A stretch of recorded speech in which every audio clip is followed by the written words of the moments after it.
Hi friends, ఈరోజు మనం double కా మిఠాయి ఎలా తయారు చేసుకోవాలో చూద్దాం. ముందుగా బ్రెడ్ ప్యాకెట్లు ఇట్లా పెద్ద సైజు 2 తీసుకున్నాను. అట్లా సైడ్లో అలా కట్ చేసుకొని పెట్టుకోవాలి. బ్రౌన్ కలర్ అంతా తీసేసుకొని ఇట్లా కట్ చేసి పెట్టుకోవాలి. తర్వాత అది ఇట్లా 4 పీసెస్గా కట్ చేసుకోవాలి.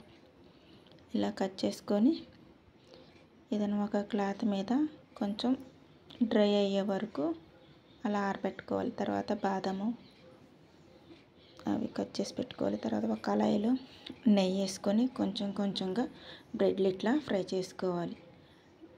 ఇట్లా అన్నా ఫ్రై చేసుకోవచ్చు, లేదంటే డీప్ ఫ్రై అయినా చేసుకోవచ్చు. ఇలా అన్నీ కొంచెంగా బ్రెడ్లని ఫ్రై చేసుకుంటూ కలుపుకుంటూ ఉండాలి. మరీ ఎక్కువగా బ్రౌన్ కలర్గా వస్తే స్వీట్ కలర్ షేడ్గా కనిపిస్తుంది. కొంచెం లైట్గా బ్రౌన్ కలర్ వచ్చే వరకు ఫ్రై చేసుకోండి. అప్పుడు చూడటానికి కలరు బాగుంటుంది. ఇలా కొంచెం వేసుకొని ఫ్రై చేసుకుంటూ ఉండాలి. పెద్ద బ్రెడ్ ప్యాకెట్ తీసుకున్న దాంట్లో వచ్చేసి 20 పీసులు ఉన్నాయి. 2 పీసెస్లు తీసేసి మొత్తం 18 పీసులు ఉన్నాయి. 10 పీసులకు 1 గ్లాసు షుగర్ పడుతుంది. Quantity 10 పీసులకు 1 glass sugar.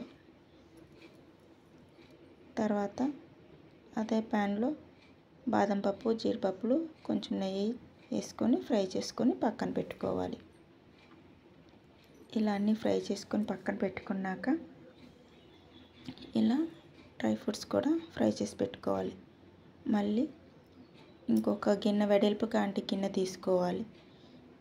ఇప్పుడు 10 పీసులకి 1 గ్లాసు షుగర్ అన్నాను కదా, నేను 3 గ్లాసులు షుగర్ పోస్తున్నా. అంటే 30 పీసులు అయ్యాయి నాకు. 3 గ్లాసు షుగర్ సిరప్. మనం షుగర్ ఎంత తీసుకున్నామో వాటర్ కూడా అంతే తీసుకోవాలి. 3 గ్లాసులు షుగర్ తీసుకున్నాం కాబట్టి 3 గ్లాసుల వాటర్ కూడా తీసుకోవాలి. అట్లా వేసుకొని తర్వాత షుగర్ అంతా కరిగే వరకు తిప్పుతూ ఉండాలి. పాకం అవసరం లేదు. కొంచెం గులాబ్ జామ్ అట్లా కొంచెం చేతులకి బంకలాగా అట్లా జిగుట వస్తే సరిపోతుంది. తీగ పాకం అట్లాంటిది ఏం అవసరం లేదు.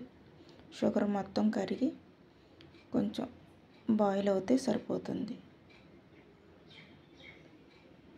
ఇలా షుగర్ మొత్తం కరిగే వరకు ఉడికించుకోవాలి.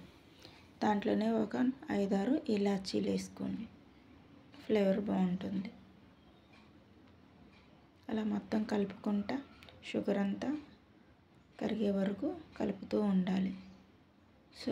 షుగర్ సిరప్ ఇలా బాయిల్ ఒక 2 నిమిషాలు ఇలా బాయిల్ అయితే సరిపోతుంది. ఇలా బాయిల్ అయ్యే వరకు ఉంచుకోండి.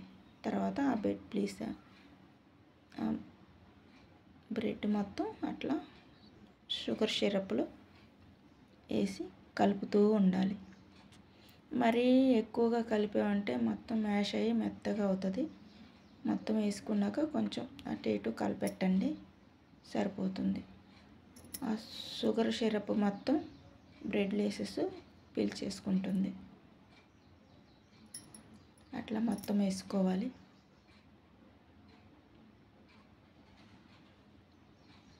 ఇలా మొత్తం వేసుకొని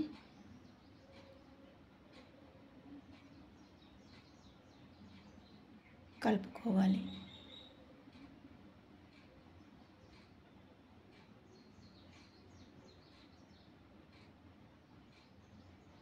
మీరు దీపావళికి ట్రై చేయండి. స్వీట్ సింపుల్గా త్వరగా అయిపోతుంది.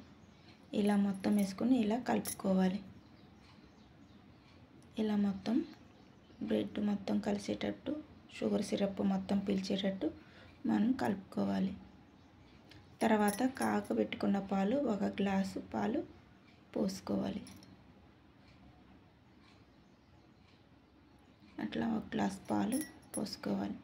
మనకి నచ్చితే ఫుడ్ కలర్ అట్లా కొంచెం పాలల్లో కలిపి వేసుకుంటే కలర్ బాగుంటుంది. ఇట్లా మొత్తం కలుపుకున్న తర్వాత లాస్ట్గా డ్రై ఫ్రూట్స్ కూడా వేసుకొని మళ్ళీ ఒకసారి మొత్తం కలబెట్టుకోవాలి. దాంట్లో కొంచెం నెయ్యి కూడా వేసుకొని కలబెట్టుకోవాలి. అంతే, bread halwa ready. Tasty tasty Bedi halwa ready. నచ్చితే ట్రై చేయండి. అంతే, చాలా సింపుల్గా తయారు చేసుకోవచ్చు. Thank you.